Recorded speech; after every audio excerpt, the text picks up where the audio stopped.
Hello, hello.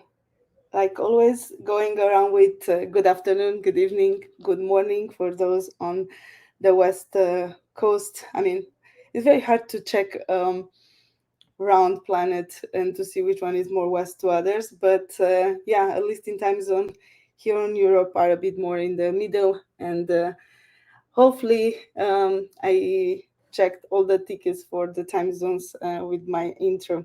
I'm more than happy to continue the series on having these open extended panels in which we talk about different technologies that we here at CodeSandbox have.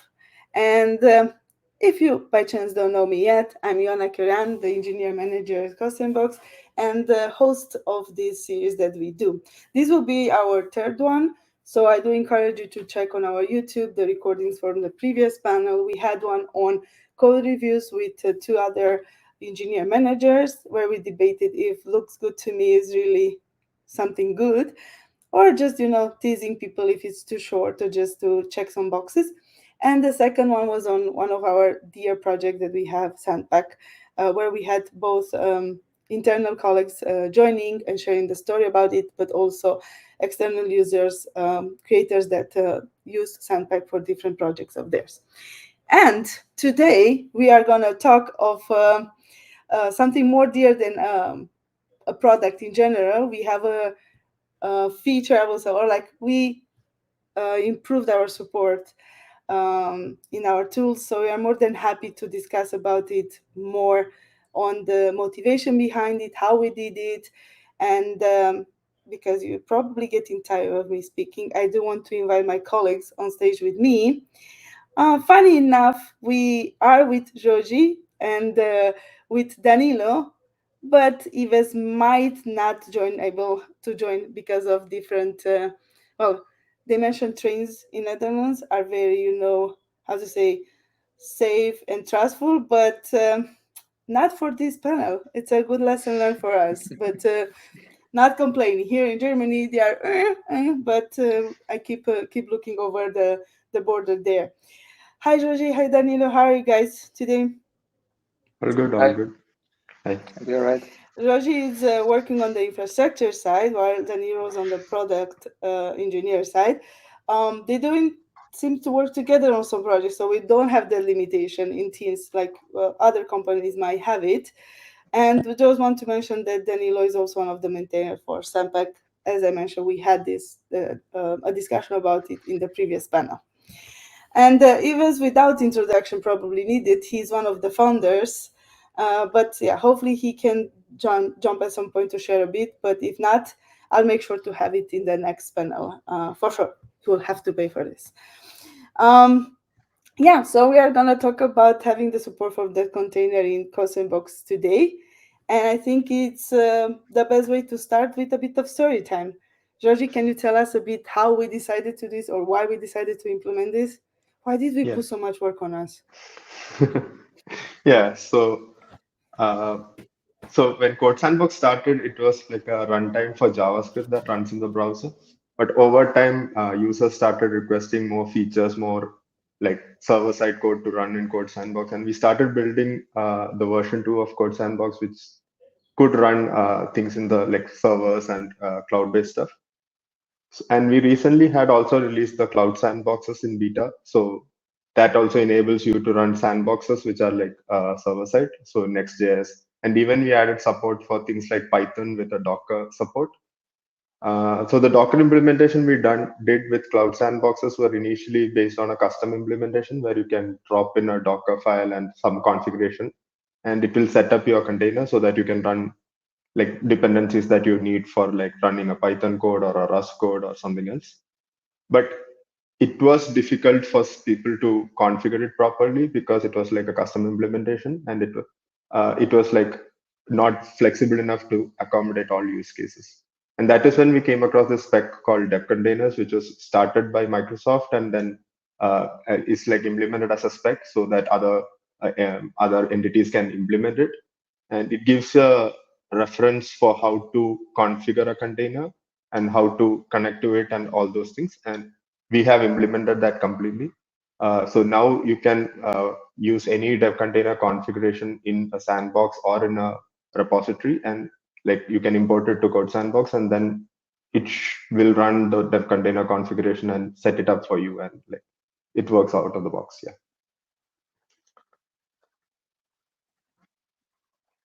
Yeah. Ooh, yeah, that's for sure. It's a big improvement. And while you were mentioning earlier that we did have a small support before, but was not final or not the best form, I think it's a good moment to mention to everyone that we do try to support as many languages as possible, as many frameworks as possible, and try to include them in official templates. But sometimes it's just, yeah, we just don't have so much time or resources for it. And it's a funny story with Elixir too. We do have our backend is based on Elixir, and Sane did create a template for it, but was not polished enough to be, among the official templates and everything. And it took a bit more time. And Yves at the end last week managed to add the LSP for it and have it there. So we do tend and try to improve things on our side. Sometimes might take a bit more time, but sometimes go faster. And we build more and more on it to make it. We did have the support for it, but in a way basic form before, and after we invested more time to make it as we saw it last week when we launched it. And I think we also prepared the screenshot for it. Hopefully it will work. Or oh, it doesn't. Oh, I'm so sorry about that.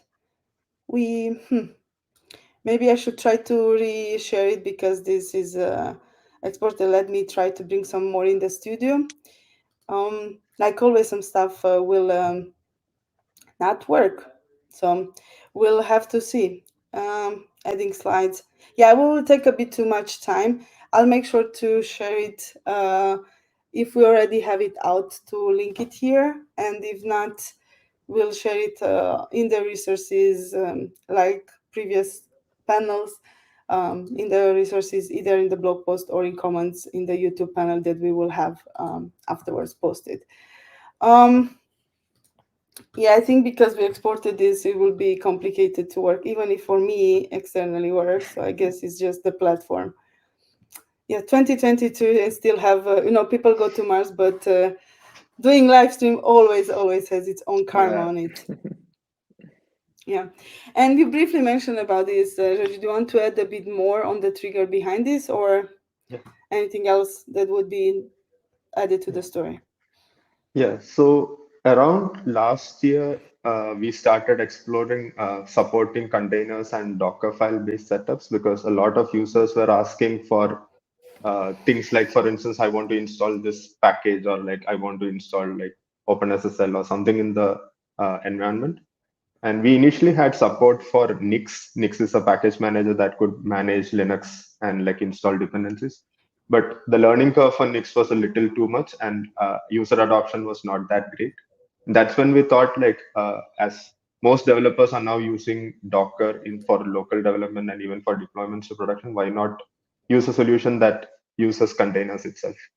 And so we came up with this idea that we could just drop in a Docker file in the CodeSandbox folder and like get started with it, and you can configure whatever you want in it. But yeah, then we realized that like there are way more complicated use cases that users had, which cannot be done with such a basic setup.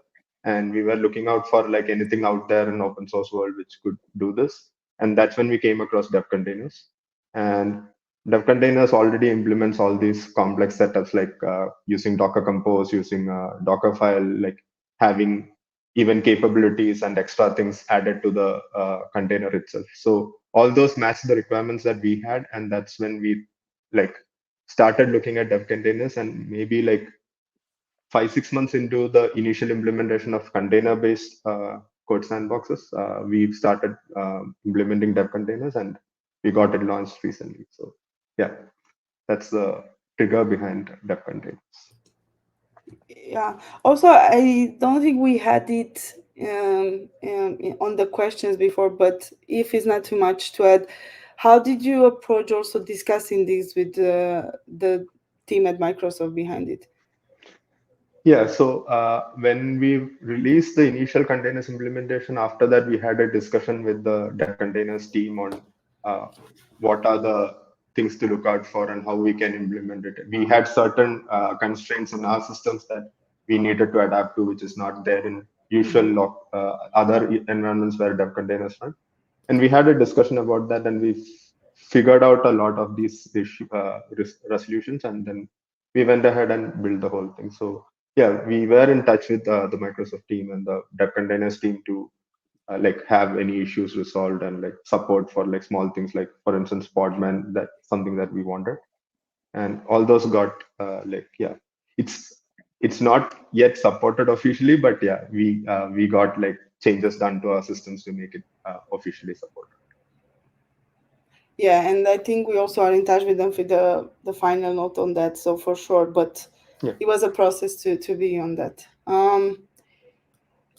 And because you mentioned a bit more of the work, what this, and I mentioned at the beginning that you are the infrastructure engineer in this call. Um, how did the infra side change? What was the most impactful and the um, scene change, most impactful changes on there? Yeah, so one of the early decisions that we made in CodeSandbox was that each, like for instance, repositories in CodeSandbox, each branch is a virtual machine, and Mm-hmm. because of and collaboration happens in the same virtual machine, which is unlike a local system where there is one user using a machine. And this leads to a bit of interesting challenges where multiple users are connecting to the same machine, and like you have Mm. to ensure that each of the users are isolated from others in a security perspective. And we thought like containers is a good isolation. And Mm-hmm. before we had containers, we didn't have the ability to do any root access installations or changes in the root file system and all.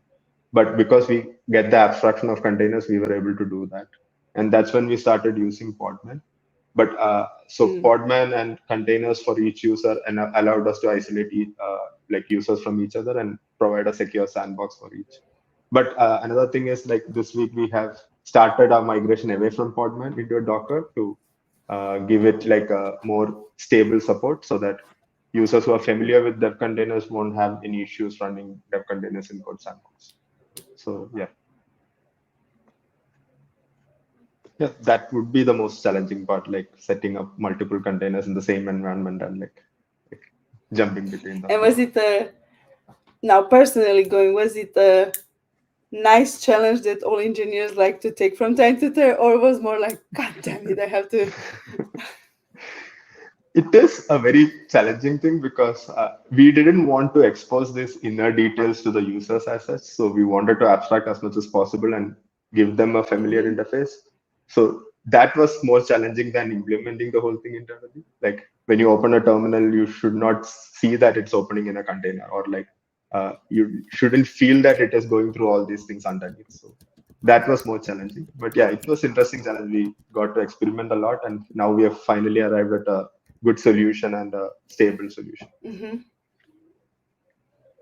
I like this because sometimes, I mean, you mentioned it in the same sort, a good solution, but also a stable solution. Yeah, And I mean, if more of the viewers that we have depends on their experience. Sometimes, at some point in our work, we figure out that not all the time a solution checks all the boxes in terms of being the best, being fast, being reliable, and especially on the infrastructure, the reliability and being the best in that sense is the most important sometimes.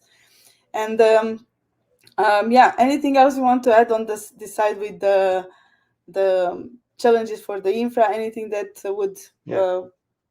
build more Uh, curiosity around it? One thing, when we build this, we initially started off building everything with Podman and like all those things. But one aspect that we wanted to ensure was that users shouldn't be worrying about all this. So now we are starting the path of moving to Docker. So it should provide better compatibility and all this. So that was another challenge. Like, how can you enable these things which are not natively built into Docker? Like Docker is built for like a single tenant, single user running as root. But yeah, we have figured out a stable way in which we can enable Mm-hmm. running dev containers in Docker inside CodeSandbox. And yeah, so yeah, as of now, you should be able to run in CodeSandbox dev containers with Docker. Yeah, and I'm really glad you mentioned this because I think it goes throughout all our products or all our the work we do in all the features, that we really want to help the user take out of his shoulders the responsibility to install things, to have everything prepared. We want them to have the one setup here and it's done. That's why we try to build to the whole platform, not to, oh, you need to install this, oh, you need to add this, oh, you will have to have this also. But because honestly, for me, changing a few, either laptops or even projects, sometimes it's like, God, then I have to do this, and oh, check what version you have installed. Then it's um, you know 3 hours later, like the comics and the memes are, you're able to start working like you wanted to do previously. So yeah, thanks for mentioning that one. And I like also, earlier you mentioned the user a lot, and we could have stopped it here with just implementing this side and working. But I think between our goals and values as a company, we have um, accessibility in terms of giving people access easier to stuff, and in the same time empowering them to do the work they want to do. And we made it even easier then for them. And the second story time would be about us deciding to add a bit of UI here, adding a bit of easier access to this feature, to this support. And there where we have another video that won't work right now. Let's see if I can have it saved.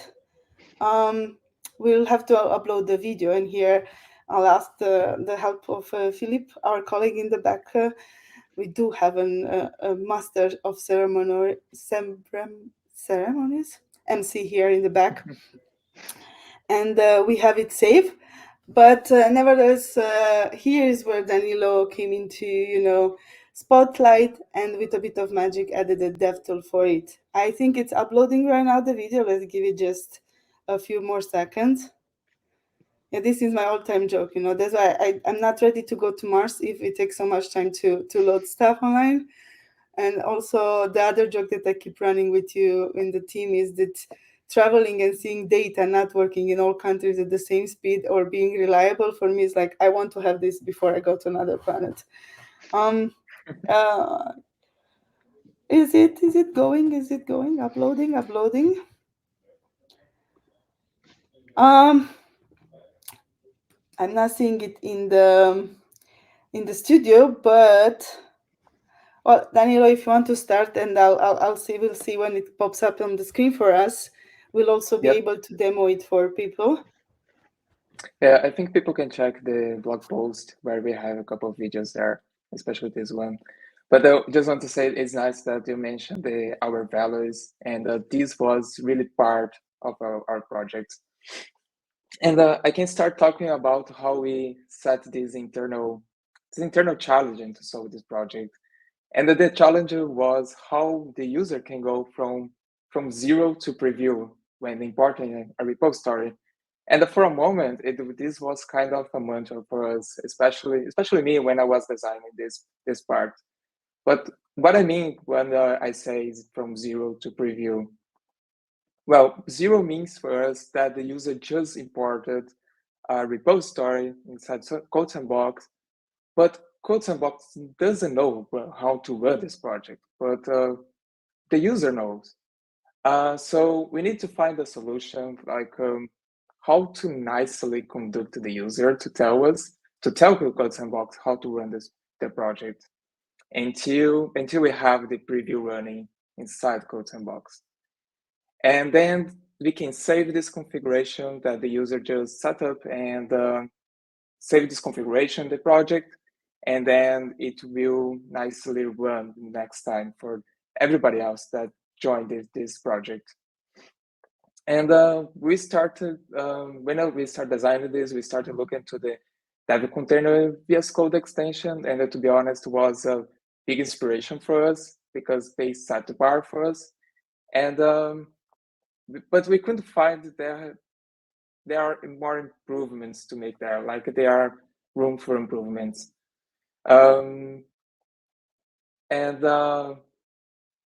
yeah, we started looking for all the steps, like we could see the template names, we have the feature options, and it was kind of a helmet experience when we start designing, because we faced this huge amount of template names, options, and features. So in the early stage, in the design phase, we start to think about solutions, how to skip some steps. And then we came with this auto-detect environment.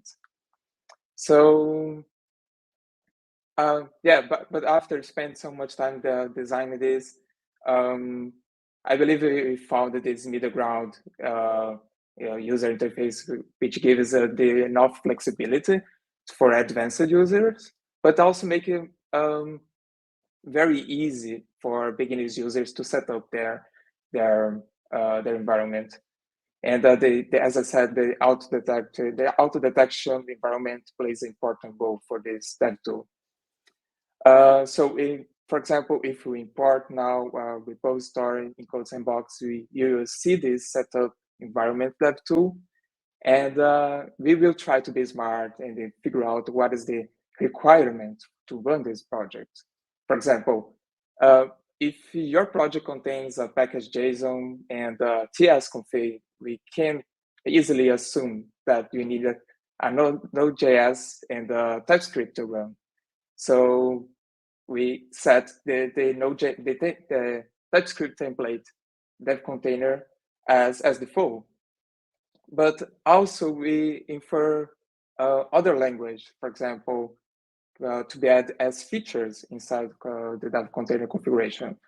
Like we could have not just the client side, but also the server running in the same project. And then we can figure that out and suggest features, extra features to be added inside that container's configuration. So if you go through all the steps in this DevTool wizard where we auto-detect, we ask you what is the command to install your project, what is the command to run your project, and then the result, the output will be this nice configuration, the dev container JSON and the tasks date JSON by CodeSandbox, which will set up your project. And the next time it will nicely run your project without any burden. Yeah, I think that's it. It is a truly standing to our values. And by the way, you can find this on our website. And it's accessible, being a product accessible, collaboration, and also empowering. And it's a truly embodiment of empowering users to do their work faster, better, and easier at the end of the day. And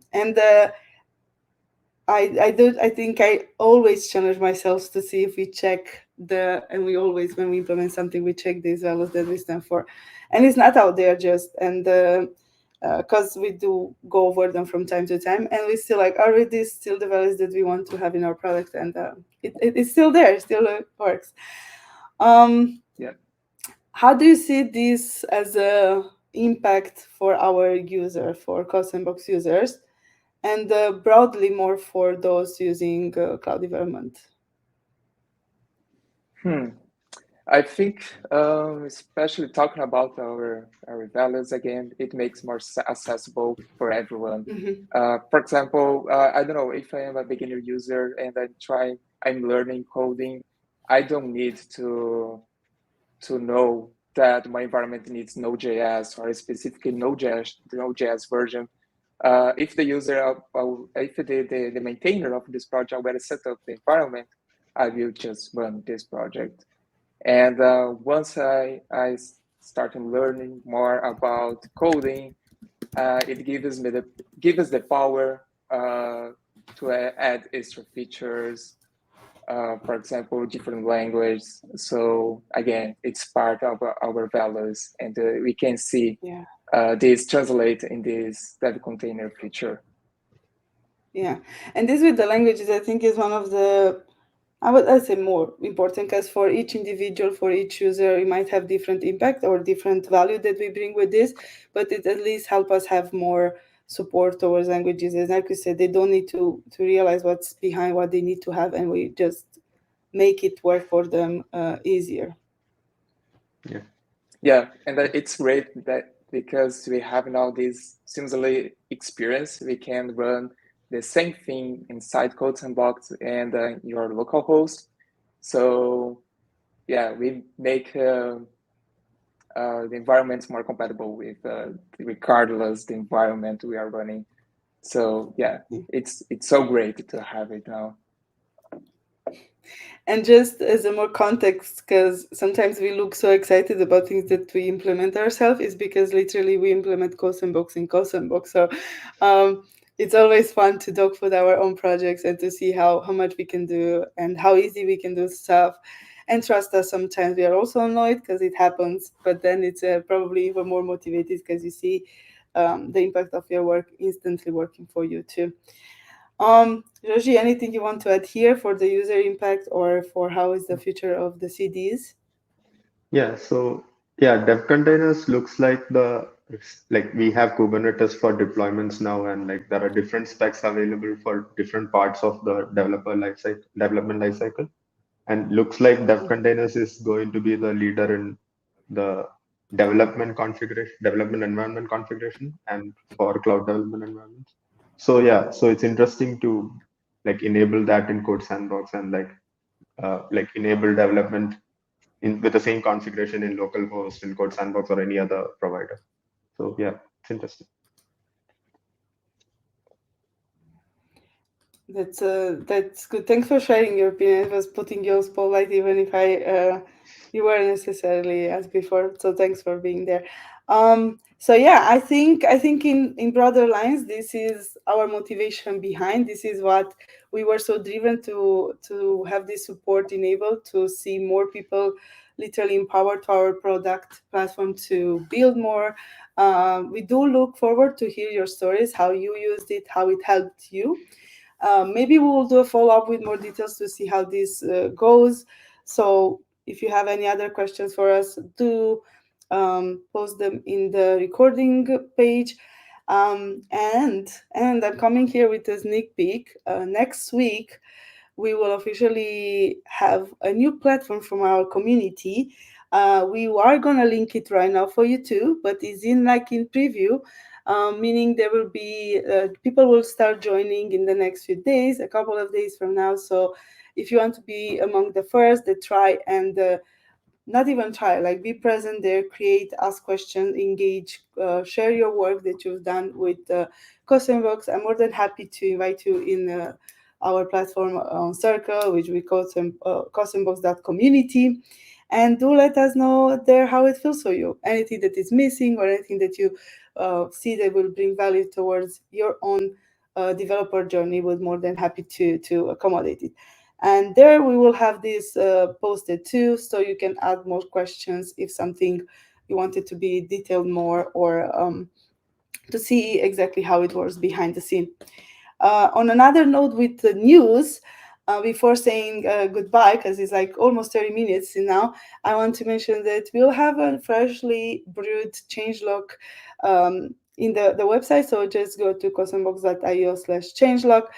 We'll see the things that we implemented in this spooky month of October. And nevertheless, we are literally baking after this panel the newsletter for October with the fifth edition. Pretty proud that we made it till there, and we had such a good feedback on that. So more than happy to send it out. So if you want to be amongst those that receive the newsletter for our community side, where we include both things that we do on the product side, like updates from the product side, but also some spotlights from our community, showing the work that you all do with CodeSandbox, and some insights from web and all this crazy environment that we all work do. Subscribe. So yeah, till next panel, I do want to thank everyone for joining, add our questions if you have more, and see you at the next one. Thanks so much, Joji and Danilo, for being on stage with me today. Thank you. Bye bye. Thank you. Bye. Bye. Bye.